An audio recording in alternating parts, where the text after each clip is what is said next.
교우들 중에는 부산이 아닌 타지에서 나오시는 분들이 여러 가정이 있습니다.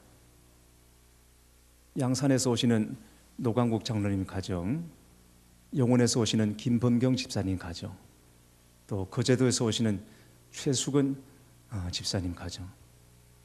지난 목요일에는 울산으로 이사간 김용호 집사님, 정소영 집사님 가정에서 입주 예배를 드렸습니다.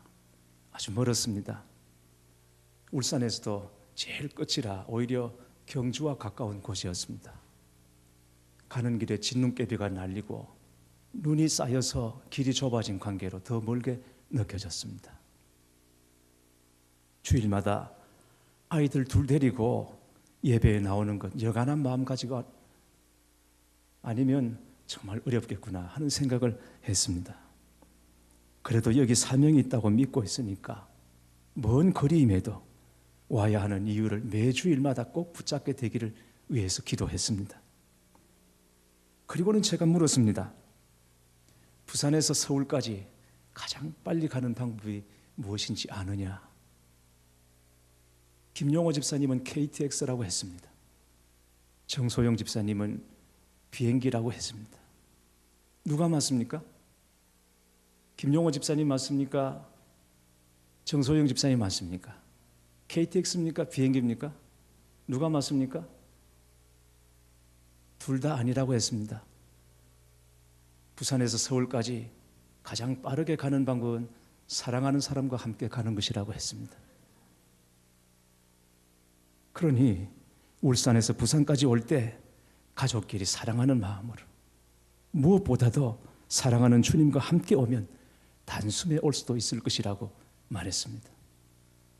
그러나 사실 거리보다는 몸이 불편하고 거동이 불편한 분들은 가까이 계셔도 훨씬 더 멀게 느껴질 것입니다. 심지어는 바로 교회 옆에 살아도 어려운 사정 생기면 교회 나오는 것이 너무 힘들어서 천길처럼 느껴질 수도 있겠죠. 그래서 혹시라도 오시는 중에 예수 믿기 참 힘들다, 예수 믿기 너무 어렵다, 이런 생각 간혹 들지 않을까 걱정이 되기도 합니다. 그런데 여러분, 한번 생각해 보십시오. 예수 믿기가 힘들다면 구원받기는 더 어려운 일이 아니겠습니까? 왜냐하면 예수님께서 그렇게 말씀하셨으니까. 나더러 주여 주여 하는 자마다 다 천국에 들어갈 것이 아니요 다만 하늘에 계신 내 아버지 뜻대로 행하는 자라야 들어가리라 말씀하셨고, 청함을 받은 자는 많되 택함을 받은 자는 적으니라 말씀하셨으니까. 주여 주여 하는 자가 다 천국에 들어가는 것이 아니고 청함은 많이 받았지만 택함 받은 자는 작다고 말씀하신 것입니다. 그 말은 구원받은 자가 아주 소수일 것이다 라는 말씀이 아닙니까? 실제로 전도자 빌리그램 목사님이 평생 복음 전하다가 마지막에 생각해 보니까 교회 안에 오히려 전도할 영혼들이 더 많다는 것을 깨닫게 되었다고 합니다. 그 말은 교회만 다닌다고 자동적으로 다 구원받는 것이 아니라는 얘기죠. 어떻습니까? 여러분은 여러분의 구원을 확신하십니까? 아니면 좀 더 준비가 필요하다고 생각하십니까? 한번 생각해 보십시오. 오늘이라도 하나님이 나를 부르시면 천국 갈 확신 여러분 있으십니까? 그러시다면 여러분이 확신하시는 그 근거는 어디에서 온 것입니까? 무엇입니까? 무슨 근거로 여러분은 오늘 저녁이라도 이 밤이라도 여러분을 부르시면 천국 갈 수 있다고 확신하시는 것입니까? 예수님께서 각 성과 마을로 다니시며 말씀을 가르치실 때에 어떤 사람들이 예수님께 나와 물었습니다. 주여, 구원을 받는 자가 적으니까? 구원을 받는 자가 적습니까? 그들은 그렇다 혹은 아니다 이런 단순한 대답을 기대했습니다. 많다 적다 예수님께서 그렇게 말씀해 주시기를 기대하고 질문을 했습니다. 오직 소수의 사람들만이 구원을 얻는 것입니까? 주님, 적은 사람들이 구원을 얻습니까? 많은 사람들이 구원을 얻습니까? 말씀해 주세요. 네, 주님, 알고 싶습니다. 그러나 예수님께서는 이 질문에 그런 식으로 대답하지 않으셨어요. 어떻게 대답하십니까? 좁은 문으로 들어가기를 힘쓰라.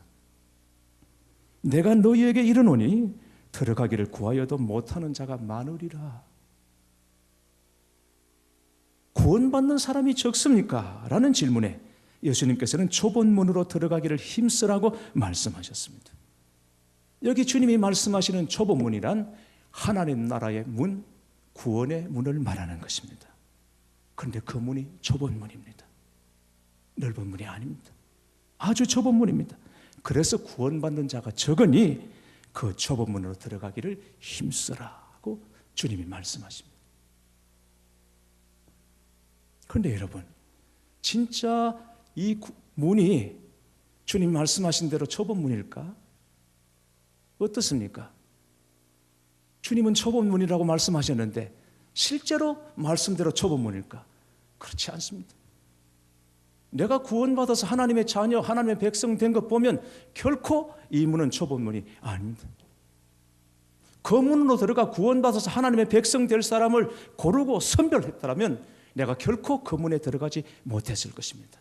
나는 자격도 없고 들어갈 만한 아무런 조건도 이유도 갖추지 못한 사람인 것이죠. 그래서 고르고 선별하고 추리고 했더라면 결코 나는 그 문에 들어가지 못할 사람인데도 불구하고 내가 구원받아서 하나님의 자녀가 된 것을 보면 결코 그 문은 좁은 문이 아니라는 것을 우리는 알 수 있습니다. 오히려 한없이 넓고 큰 문인 거죠. 그러니 내가 들어간 것입니다. 그래서 내가 구원받았습니다. 하나님의 백성으로 여기 앉아 있는 것입니다. 그럼에도 불구하고 구원의 문이 좁다고 말씀하시는 이유는 무엇일까? 두 가지 이유가 있습니다. 첫째는 구원의 문이 오직 예수 그리스도를 믿는 믿음으로만 들어갈 수 있는 문이기 때문입니다. 구원은 오직 예수 그리스도로만 이루어지는 것입니다.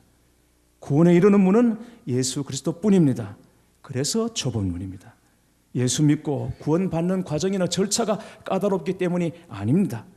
오직 하나밖에 없는 문이기 때문에 좁은 문인 것입니다. 여기도 저기도 구원에 이르는 문이 많다면 넓은 문이겠죠. 그러나 그렇지 않습니다. 예수 외에는 다른 문이 없습니다. 있다고 한다면 그것은 구원의 문이 아닌 것입니다.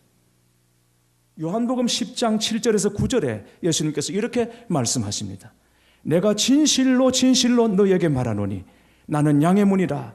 먼저 온 자는 다 절도요 강도니 양들이 듣지 아니하였느니라. 내가 문이니 누구든지 나로 말미암아 들어가면 구원을 받고 또 들어가며 나오며 꼴을 얻으리라 하셨습니다.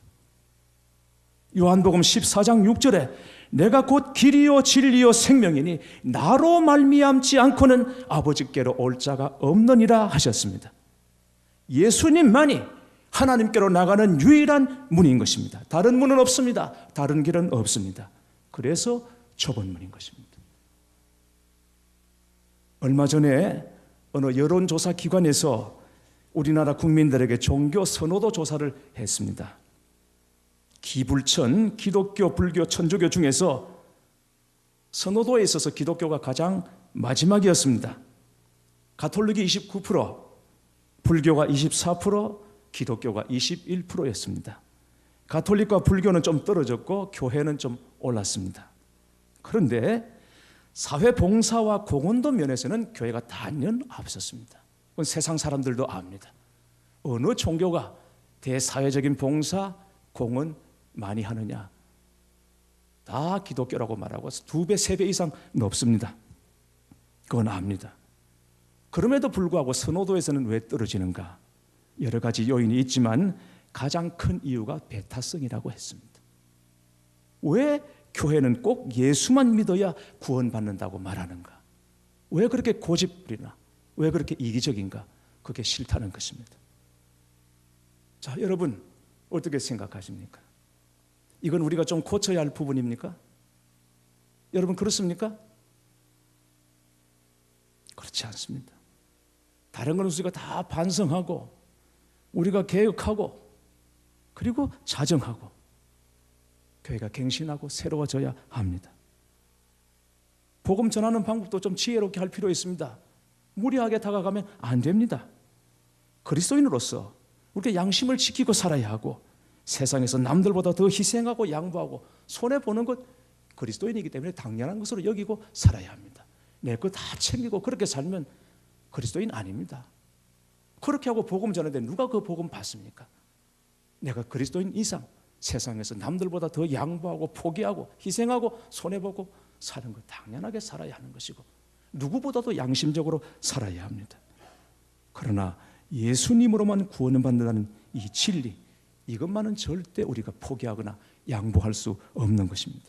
사람들은 이것을 배타성이라고 말하지만 그건 배타성이 아니라 구원의 유일성인 것입니다. 이를테면 저기 산이 있습니다. 산 정상에 올라가는 데 있어서 산 정상에 올라가는 것이 목적이라면 올라가는 방법이 다양하겠죠. 여기로 저기로 다 갈 수 있습니다. 이를테면 우리가 구덕산으로 등산을 간다, 정상에 가고 싶다. 여기 좌천동에서도 갈 수 있고 대신동에서도 갈 수 있고 확장에서도 올 수 있고 다 올라갈 수 있습니다. 그러니 굳이 한 길만 고집할 게 뭐냐? 뭐로 가도 서울로 가면 되지 않느냐? 그렇게 말할 때 그렇지, 그럴 수 있지 라고 우리가 젠틀하게 그것을 포용하고 받아들인다 하더라도 결코 구원의 문제는 사람들이 이해하고 타협하고 양보한다고 해서 그렇게 되어지는 것이 사람들의 생각대로 좌지우지 되는 것이 아니라는 것입니다. 교회 역사는 한마디로 말하면 박해와 순교의 역사라고 말할 수 있습니다. 2000년 교회 역사에 있어서 박해와 순교가 없었던 때는 없었습니다. 지금은 우리가 편안하게 자유롭게 신앙생활을 하고 있으니까 그걸 잊고 살지만 복음이 전해지는 곳에 반드시 박해, 핍박이 있었고 그리고 순교가 뒤따랐습니다. 그럼에도 불구하고 믿는 사람들은 복음의 선포를 포기하지 않았죠. 왜 그렇습니까? 그리스도인들은 목숨이 서너 개이기 때문에 그렇습니까? 아닙니다. 왜 지금도 선교가 금지된 땅에 기어코 들어가서 한사코 들어가서 남몰래 기도하고 복음을 전하려고 그토록 비싼 대가를 치르고 있는 것입니까? 여러분, 그게 선교사들의 만용입니까? 자기 신념입니까? 아니면 종교적인 이기심입니까? 세상에는 이런 종교도 있다, 그것을 보여주기 위해서 그렇게 하는 것입니까? 예수 그리스도 외에는 구원이 없기 때문에, 나를 구원하신 예수 그리스도를 나만 소유할 수 없기 때문에, 내가 복음의 종착역이 되어서는 안 되기 때문에 한 번뿐인 인생, 그 인생을 거기다 쏟아붓고 사는 것이 아니겠습니까? 어떤 사람들은 무엇이든지 열심히 믿기만 하면 된다고 말하는 분들이 있어요. 그런 논리라면 몸이 아플 때 무슨 약이나 열심히 먹기만 하면 되는 것일까요? 여러분, 그렇습니까? 아플 때 정확한 처방 없이 그냥 아무 약이나 열심히 먹기만 하면 됩니까? 몸에 상처가 나서 자꾸 도지고 있는데 무슨 약이나 거기 다 갖다 바르기만 하면 낫는 것입니까? 그렇게 믿고 행동하는 사람은 아무도 없죠. 정확한 처방을 알고 거기에 따라서 약도 먹고 바르기도 하는 것 아닙니까? 우리 감리교 선교사님 중에 스테니 존스 목사님 계시죠? 순례자의 노래라는 책을 적었습니다. 이 스테니 존스 목사님이, 선교사님이 이 순례자의 노래라는 책에 이런 말을 하고 있습니다. 나 자신에게 미안하다. 나는 아직 완성되지 못한 그리스도인이기 때문이다. 서양 문명에 미안한 마음을 감출 길이 없다. 서양 문명이 부분적으로만 기독교화 되었기 때문이다. 교회에도 미안한 마음을 감추지 못하겠다. 교회 역시 부분적으로만 기독교화 되었기 때문이다. 그러나 예수 그리스도에게는 미안하지 않다. 왜? 내 마음속에는 예수 그리스도만 오직 가득하기 때문이다 라고 말했습니다. 교회 여러분 어떻습니까? 여러분은 오직 예수로 충만하고 예수로 충분하십니까? 그렇게 되시기를 바랍니다. 예수로 충분한 그리스도인이 되시기를 주님의 이름으로 축원합니다. 구원의 문이 좁은 두 번째 이유는 언젠가는 그 문이 닫히고 잠겨질 때가 있기 때문에 좁은 문이라고 하는 것입니다. 구원의 문이 좁은 문이라고 하지만 실상은 그렇지 않다고 제가 앞서 말씀드렸습니다. 넓은 문입니다. 지금은 그렇습니다. 아무나 그 문으로 다 들어올 수가 있습니다. 지금은 누구나 들어와서 구원을 다 받을 수 있습니다. 하나님은 어느 누구에 대해서도 편견이나 편애 없으십니다. 하나님의 부르심은 인종이나 학력이나 사회적인 지위나 그의 재산이나 업적이나 가난이나 그리고 선행이나 결핍이나 이 모든 것 이런 것에 얽매이지 않습니다. 그러므로 누구든지 하나님의 구원의 계획에 들지 못할 이유가 전혀 없는 것입니다. 그 문으로 들어가는 것은 결코 어려운 일이 아닙니다. 주님을 따르는데 복잡한 과정이나 절차가 있는 것도 아닙니다. 저는 오늘 말씀을 읽으면서 이 말씀을 묵상하면서 주님께서 구원의 문이라고 말씀해 주신 것이 얼마나 감사한지 모르겠어요. 너무너무 감사해요. 문이라고 말씀해 주신 것, 이게 우리에게 얼마나 큰 은혜인가, 이게 얼마나 큰 선물인가. 만약에 주님께서 구원의 벽이라고 말씀을 해보십시오. 우리는 축제하고 그 벽을 타고 올라가야 할 것입니다. 너무너무 힘든 일일 테죠. 그런데 벽이 아니라 문이라고 말씀하셨습니다. 문도 길고 어두운 문이 아닙니다. 양의 문, 빛의 문인 것입니다. 만약에 길고 어두운 문이라면 우리는 암중모색하듯이 그 문을 더듬으면서 찾아야 했을 것입니다. 그러나 그럴 필요가 없습니다. 양의 문, 빛의 문인 것입니다. 누구나 발견할 수 있고 누구나 볼 수 있고 그리로 갈 수 있는 문인 것입니다. 예수님께서 자신을 문이라고 말씀하신 것이 우리에게 얼마나 큰 은혜요, 얼마나 큰 감사인가. 문은 누구든지 들어갈 수 있는 것입니다. 그런데 마지막 날에 하나님 나라에 들어가려고 해도 못 들어가는 사람이 있다고 말씀하십니다. 왜 그렇습니까? 예수님께서 그 문을 닫으시기 때문입니다. 구원의 문이 닫힐 때가 반드시 있다라고 말씀하십니다. 유대인들은 단순히 자기들이 유대인이기 때문에 그리고 아브라함의 혈통을 가진 사람들이기 때문에 그 문에 자동적으로 들어갈 수 있다고 믿었습니다만, 그러나 예수님은 다르게 말씀하십니다. 나는 너희가 어디서 온 자인지 알지 못하노라. 모른다고 그랬습니다. 그때 배척당하는 사람들이 있을 것이라. 그런데 이 사람들은 한 번도 주의 말씀을 들어보지 못한 사람들이 아니라 주님과 식탁의 교제를 나누었고 주님께서 길거리에서 말씀을 선포할 때 그 가르침을 받은 사람들이었습니다. 그럼에도 불구하고 그들은 그 구원의 문으로 들어가지 못합니다. 이유가 무엇입니까? 왜 그렇습니까? 힘을 쓰지 않았기 때문이라고. 그 문으로 들어가려고 힘쓰지 않은 사람들. 오늘 우리는 주님께서 좁은 문으로 들어가기를 힘쓰라고 하신 이 말씀을 주목해 보아야 합니다. 여러분, 여기 힘쓰란 말의 원어를 살펴보니까 운동선수들이 경기할 때 또 군인들이 전쟁에서 이기기 위해서 힘을 쓰는 것과 같은 의미로 쓰여지고 있는 것을 보았습니다. 이번 소치 동계올림픽에서 이상화 선수가 500m 스피드 스케이팅에서 금메달을 땄습니다. 그런데 그 화려한 영광 뒤에 뼈를 깎는 고통이 있었던 것 우리 다 알고 있죠. 이상화 선수 별명이 꿀벅지라고 합니다. 꿀벅지.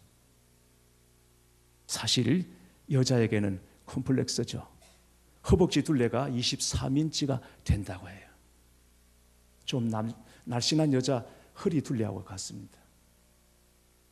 여기 계신 분들 중에 누구와 같다고 말할 수 있을까? 찾을 수가 없습니다.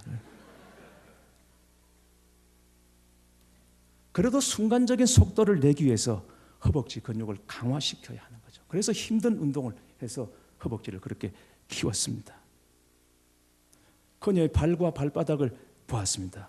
울퉁불퉁 일그러져 있었고 물집과 굳은 살로 그야말로 엉망진창이었습니다. 발을 보니까 엉망진창이었습니다. 유일하게 경기에 지장받지 않고 꾸밀 수 있는 게 이 손톱이라고 그래요. 그래서 네일 아트로 꾸민 것을 봤습니다. 교회 여러분, 25살 아가씨가 목에 금메달을 걸었다면 그 이면에 말로 표현할 수 없는 고통과 자신과의 무서운 싸움이 있었던 것, 여러분 우리가 이걸 잊어서는 안 됩니다. 이게 바로 힘쓰는 것입니다. 성경에 그렇게 말씀하고 있습니다. 그런데 우리는 힘쓰란 말 아주 듣기 싫어하죠. 어느 교회 집사님은 자기 십자가를 지고 주님을 따라야 한다 말하니까 그런 거 다 아니까 힘주는 말을 좀 해달라 그렇게 말했다고 하는데, 여러분 성경은 아무것도 하지 않고 쉬는 것을 안식이라고 말하지 않아요. 진짜 안식은 하나님의 능력, 하나님의 은혜를 힘입어서 사명을 붙잡는 것이 안식인 것입니다. 그래서 예수님은 아버지의 일이 나의 양식이라고 요한복음에 말씀하고 있는 것입니다. 값싼 은혜, 싸구려 복음, 여러분 거기 안주하시면 안 됩니다. 적당하게 믿으려고 하는 것, 우리가 가장 경계해야 합니다. 주님을 위해 아무것도 포기하는 것 없이 그냥 적당하게 믿으려고 하는 것, 우리 이거 경계해야 합니다. 나치 독일에 한가하다가 순교당한 본회프 목사님이 이 값싼 은혜, 여기에 대해서 아주 경계하며 말했습니다. 값싼 은혜는 우리의 철천지 원수입니다. 그렇게까지 말했습니다. 회개 없이 세상과 다르게 살려고 하는 노력 없이, 그리고 죄와 싸우지 않고 그저 적당하게 살아가려고 하는 믿음, 여러분 정말 경계해야 합니다. 신앙생활이 무엇입니까? 신앙생활은 좁은 문으로 들어가서 좁은 길로 가는 것입니다. 그 가는 과정이 신앙생활인 것입니다. 좁은 문으로 들어가지 않으면 나중에는 닫힌 문 앞에 우리가 서게 되기 때문에, 그래서 좁은 문으로 들어가야 합니다. 그리고 좁은 길로 가는 것입니다. 그렇기 때문에 빌립보서 2장 12절에 두렵고 떨림으로 너희 구원을 이루라고 말씀하시는 것입니다. 오늘 이 말씀이 어떤 분들에게는 아주 무겁게 들릴 수도 있겠지만, 그러나 결론은 그게 아닙니다, 여러분. 결론은 이 얘기가 아닙니다. 주님이 이 말씀을 하시는 진짜 의도는 오늘 본문 마지막에 나오는 30절입니다. 보라, 나중된 자로서 먼저 될 자도 있고 먼저 된 자로서 나중될 자도 있느니라.